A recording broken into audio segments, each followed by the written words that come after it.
not the same again. I wish one can turn around and change it, but we have all given our kids sheltered life for the fear of unknown. And I think the disadvantage is very grievous.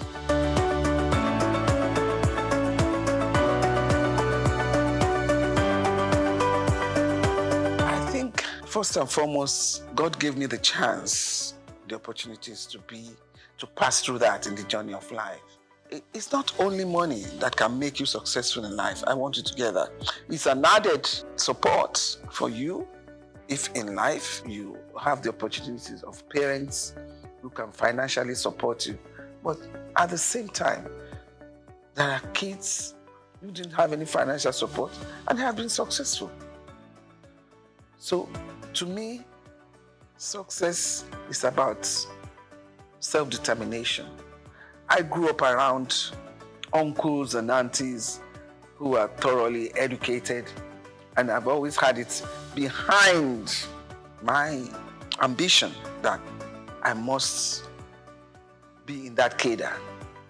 And thank God the opportunity was there for me and I seized it. And I remember myself telling my kids, when I was abroad, I never lived like my father was a rich man. No. I was behind the desk reading and reading till I got successful. And I passed in record time.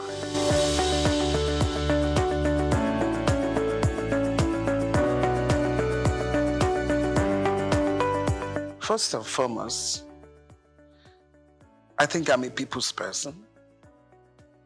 Secondly, my educational background. Thirdly, my pedigree. And you can't be a Lagos person and don't have a bit of intelligence about how you can maneuver yourself, even in the midst of challenges. And I can tell you that boardroom politics, especially when you're a woman, is tough. Well, when you manage those that you sit around with, eventually, when they see that you're there to work, it has no business and basis for any other thing. I've had issues on boards because I'm female, and I put my foot down. It is the work we are doing.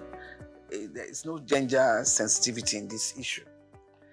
Even in my early days as an accountant, when I head the accounting department, it was even tough at that level because the young accounting class, some of them can be daring to say, how can you talk to me like that? How can you make it? And I'll say, please, what do you mean? We need to get this target work done. So it's the work that is talking. That's nothing to do whether I'm a man or a woman.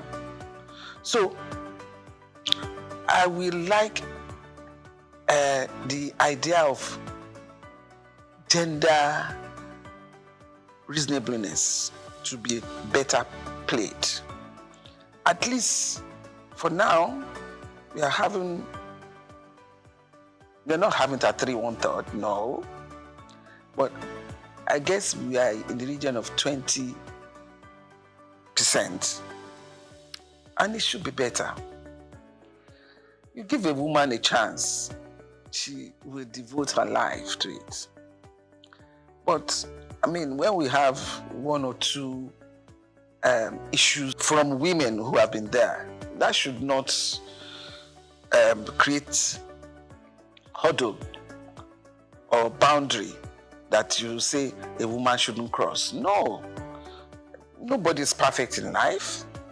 And I want to let you know, it's tough for a woman. These men, when it is a woman having a corrective measure to be taken, they do not handle it the way they do for the men.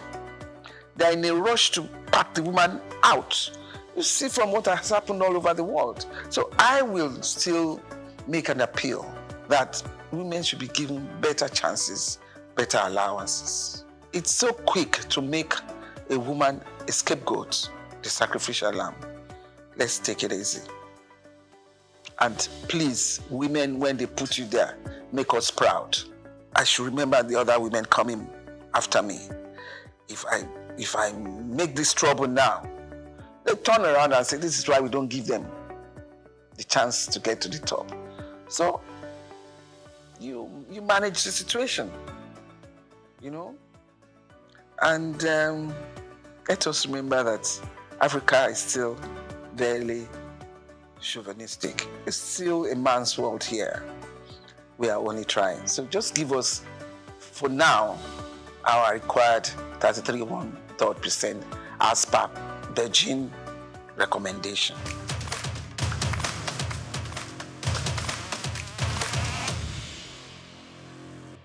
Having been in politics, there are so many factors that bring you up there. Some sensible, which I would call sensibilities. Some sensitive based, which I would call sensitivity. And some as per geographical distribution.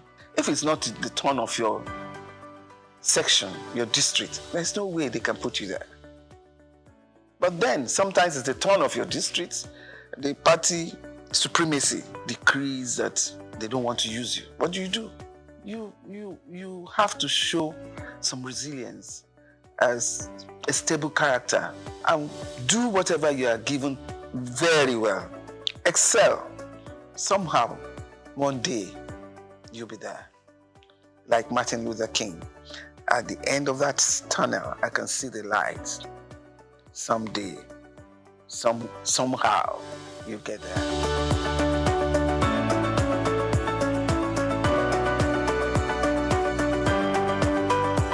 I was in tourism shortly, and it's not enough time to propagate the excellence of your work. But in special duties, I give the ministry class. I was able to represent my Lagos State very well. NYC was under me. Proudly, I served. And we ensure that all students that need to go to orientation camp are well registered and got their NYC certificates. It's not about where they put you. It's about what you are able to do in that place. And you do it even to the enviable eye of somebody who believes has the best ministry with a lot of funding and allocation. I'm different in that respect.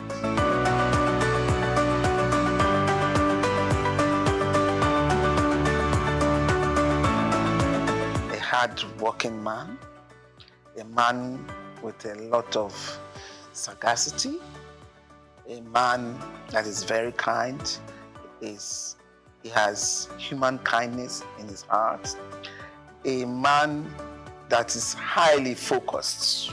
My office was very close to the Roundhouse, and I tell you, I wasn't surprised.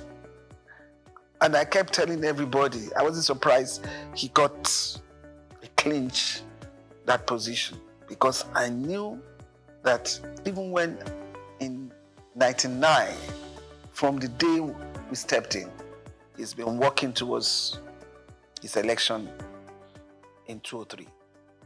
So a man like that, who is focused, his business is the end of the tunnel. All the distractions you are given, he doesn't consider it. So don't waste your emotions. When you provoke yourself unnecessarily, and the person you are provoking yourself upon is not even responding on that line, you're wasting your time. But he's an astute politician. he knows what to do at every point. And don't try him, because he's a hard knock. And he's easy to forgive. That bit, I don't know how he does it, but it's easy to forgive and move on. He understands politics, maybe from a young age, I don't know, but he seems to have the knack of it at all times.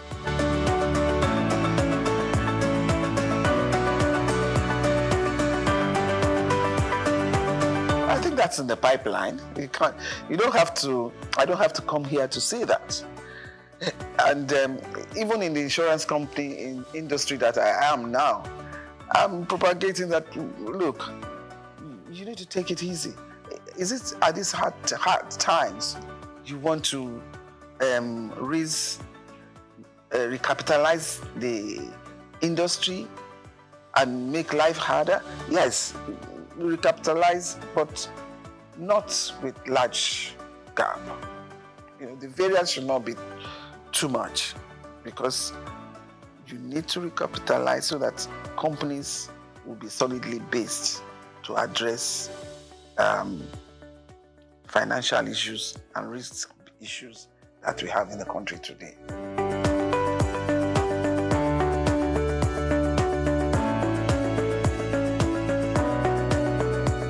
I studied religion for my A-levels in school. I did divinity. It's not just reading Bible. The interpretation, the history, the analogy, all of that I did. And it has helped to shape me for life. It has molded my conscience to a large extent. What I see in religion today, if I go back to the way I have studied religion, I will say I'm worried. The way we have churches established in this country now, I'm talking of my experience in Lagos State. On the street, you can find 6, 8 churches, but there is no school. Education is key. Religion molds the character, the moral values about life. I'm not saying they are all totally condemned, but I think there should be more conferences and seminars to appeal to their conscience. It's one God. And in Lagos, the families, both Christian and Muslims, and the third religion, which is the native religion, we all interact and live together. And usually you find out that all of them talking about this God. I am a Christian. I talk about my God. And I don't denounce anyone in any other religion that faithfully talk about their God. And I don't allow that to affect a lot of decisions that I have to make, and didn't affect a lot of decisions that I had made.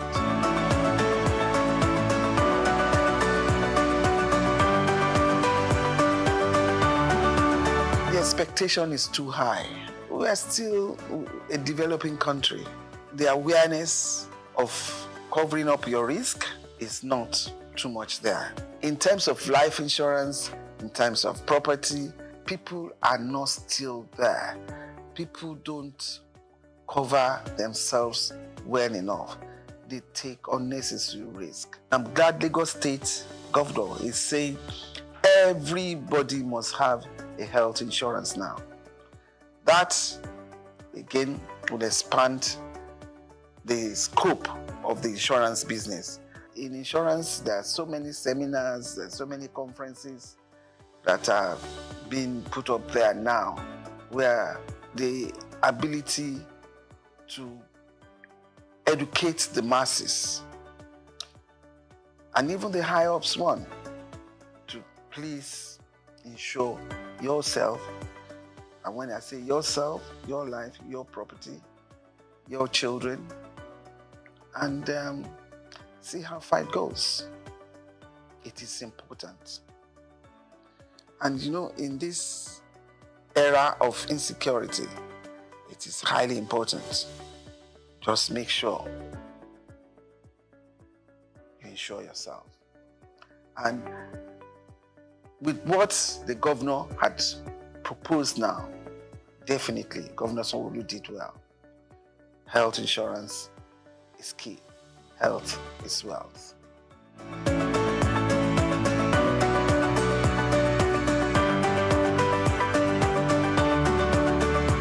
First and foremost, inflation all over the world has gone haywire. So it's not peculiar to Nigeria alone. Those who live in the Western world, they're crying hula baloo about the price of petrol, the price of even eggs. So it's not just Nigeria. Let us wake up and see that we're in a global world and everything is intertwined. The issue of the central bank now trying to manage inflation, these are not easy times all over the world. They're not easy times. And when I say we are a developing country, we are still trying very hard.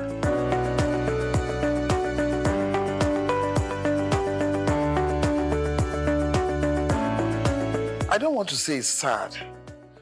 It depends on the environment. You know, you can't just bring UAE here into Nigeria. The environment here from inception has not delved too much on tourism. The tourism is just go on holiday and go back. The beaches are there. And even from day to day, they are trying to redevelop along the beach so that tourist activities can happen. And I'm sure they're still on it. You need tourist attraction where you have every aspect of life when tourists come over. But with the problem of infrastructure that we have in the country, you can't do much tourism for now.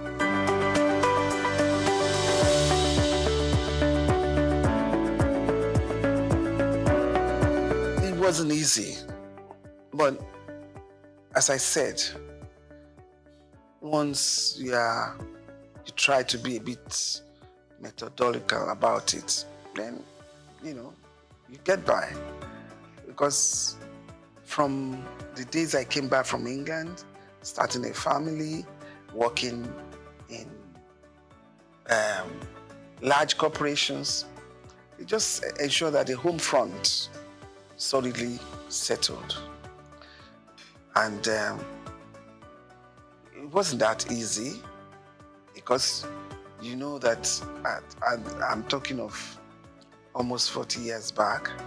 To be able to excel amidst men, you probably have to do 2 times, 3 times more than them. I'm lucky I have a husband who accepts me being what I am. Because if you have a partner that does not appreciate your ambition and your dream, he will not support you. But I have the support of my husband, and we are able to keep the home together. Make sure that his food is given. Make sure the kids are well looked after. Make sure the husband is well looked after at all times, and don't grudge.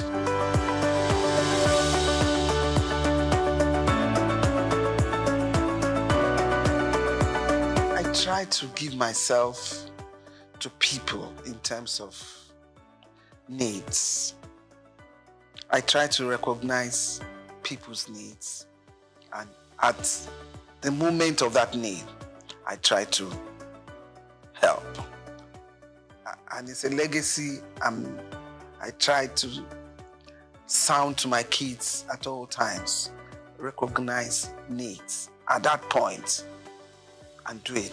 Because at the point that you recognize it, if you don't offer the assistance, it may not be meaningful again.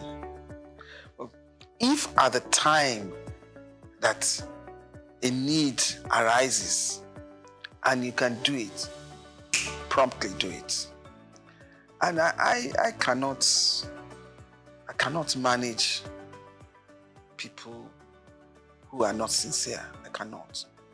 And that is the only thing that bothers me about life. And once I find out that you're not one way, I make my U-turn and I don't go back again. And that's one thing I have learned, I have seen, and I'm trying to learn from Mr. President Bola Tinubu. The way he can switch from being so hot and then swim as if nothing happened and carry on. That is tough for me. And I hope I'll be able to, within the space remaining, I'll be able to copy that. At the same time, I like hardworking. I recognize people who are hardworking, who are intelligent, and I recognize people who are hardworking and need to be helped in terms of training to be a better person. And I like fun.